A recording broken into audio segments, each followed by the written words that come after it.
मित्रांनो, आजच्या या व्हिडिओच्या माध्यमातून कांदा पिकामध्ये पहिलं खत व्यवस्थापन करत असताना कोणकोणती एन-पी-के खतं असतील, त्याचबरोबर इतर काही पोषक तत्व आहेत, त्यांचा वापर करण्याचा योग्य कालावधी, त्याचबरोबर ती खते वापर करण्याची योग्य पद्धत काय असावी, याविषयीची संपूर्ण डिटेलमध्ये माहिती आपण आजच्या या व्हिडिओच्या माध्यमातून बघणार आहोत. तर नमस्कार मित्रांनो, स्वागत आहे तुमचं आपल्या या यूट्यूब चॅनलवर. मित्रांनो, चॅनलवर जर तुम्ही नवीन आला असाल तर चॅनलला सबस्क्राईब करा आणि बेल आयकॉनवर क्लिक करायला विसरू नका. तर मित्रांनो, कांदा पिकामध्ये पहिलं खत व्यवस्थापन करण्याची योग्य वेळ जर आपण बघितली तर त्यामध्ये मित्रांनो सगळ्यात महत्त्वाची गोष्ट म्हणजे ज्यावेळेस आपण कांदा लागवड करत असतो त्यावेळेस देखील तुम्ही या खतांचा वापर हा करू शकतात. त्यासोबतच मित्रांनो, जर तुम्ही कांदा लागवड करत असताना जर या खतांचा जर वापर केला नसेल तर त्यामध्ये तुम्ही आंबवणीचं पाणी म्हणजे ज्यावेळेस कांदा लागवड झाल्यानंतर ज्यावेळेस लगेचच तुम्ही दुसरं पाणी वगैरे देत असतात, ते पाणी देत असताना तुम्ही कांदा पिकामध्ये पहिलं खत व्यवस्थापन हे करू शकतात. तर मित्रांनो, पहिल्या खत व्यवस्थापनामध्ये त्याच्यामध्ये तुम्हाला सगळ्यात महत्त्वाची गोष्ट म्हणजे एन-पी-के खतामध्ये 14-35-14 असेल किंवा 10-26-26 असेल, या दोन खतांपैकी कुठल्याही एका खताचा वापर करत असताना प्रति एकरासाठी 2 बॅगापर्यंत तुम्हाला वापर करायचा आहे.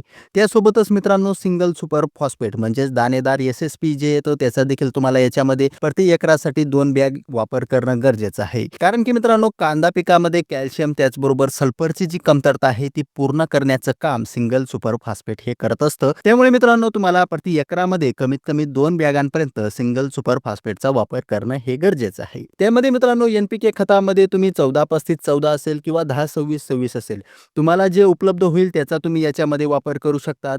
त्यासोबतच मित्रांनो, तुम्हाला सल्फरचा देखील वापर करायचा आहे. त्यामध्ये मित्रांनो, स्पेशल सल्फरचा वापर करत असताना एकतर तुम्ही महादनचं जे बेनसल्फ येतं त्याचा देखील तुम्ही वापर करू शकतात किंवा चांगल्या नामांकित कंपनीचं तुम्हाला चांगल्या प्रकारे अनुभव असलेलं तुम्ही कुठल्याही प्रकारचं चांगलं सल्फर याच्यामध्ये वापर करू शकतात. कांदा पिकातील पहिल्या खतामध्ये सल्फरचा वापर करत असताना सर्वसाधारण मित्रांनो 15 किलोग्रॅम पर्यंत तुम्हाला सल्फरचा वापर करणं गरजेचं आहे. जेव्हा मित्रांनो आपण पुन्हा दुसरं काही खत व्यवस्थापन करत असतो त्याच्यामध्ये देखील तुम्हाला सल्फरचा वापर करायचा आहे. त्यामुळे मित्रांनो, प्रायमरी स्टेजला तुम्हाला देखील सल्फरचा वापर करणं अत्यंत महत्त्वाचं आहे. मित्रांनो, सल्फरचा वापर केल्यामुळे कांदा पिकामधील मर रोग असेल किंवा मुळकूज सारखा जो प्रकार वगैरे जर असेल तर तो चांगल्या प्रकारे कंट्रोल हा होत असतो. त्याचबरोबर मित्रांनो, कांद्याची जी मुळं आहेत ती चांगल्या प्रकारे वाढ वगैरे होत असतात. त्यामुळे मित्रांनो, तुम्हाला सल्फरचा वापर करणं हे अत्यंत महत्त्वाचं आहे. एकंदर मित्रांनो, हे जे खत व्यवस्थापन सांगितलं हे पहिलं खत व्यवस्थापन आहे. याच्यामध्ये मित्रांनो बरेचसे जे शेतकरी आहेत त्याच्यामध्ये पॉलिसल्फेट वगैरे याचा देखील वापर करत असतात.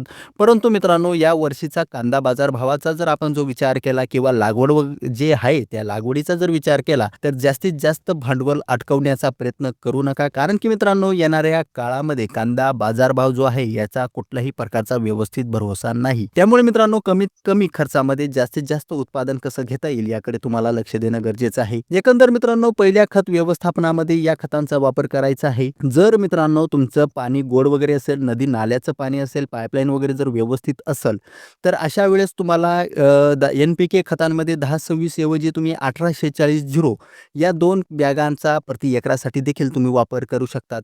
त्यासोबतच मित्रांनो, जर तुम्ही 18-46-0 जर वापरत करत असाल तर यामध्ये तुम्हाला स्पेशल 50 किलो बॅग जी एम-ओ-पी मधून येते, एम-ओ-पीचा देखील तुम्हाला याच्यामध्ये वापर करणं गरजेचं आहे. जर मित्रांनो तुम्ही 18-46-0 जर लागवड करत असताना किंवा कांदा खत व्यवस्थापन करत असताना पहिल्या खतामध्ये जर तुम्ही 18-46चा जर वापर करत असाल तर त्याच्यामध्ये स्पेशल तुम्हाला एम-ओ-पीचा वापर हा करावाच लागणार आहे.